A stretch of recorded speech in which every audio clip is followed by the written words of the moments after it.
देबू ठकुरान के गोरी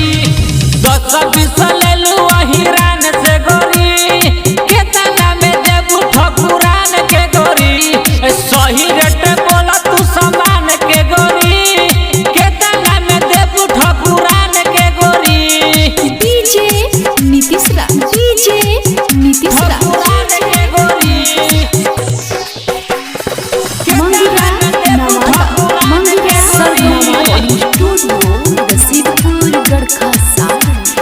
बारू तू सुपर सामान हो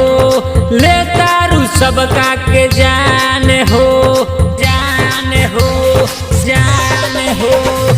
बारू तू सुपर सामान हो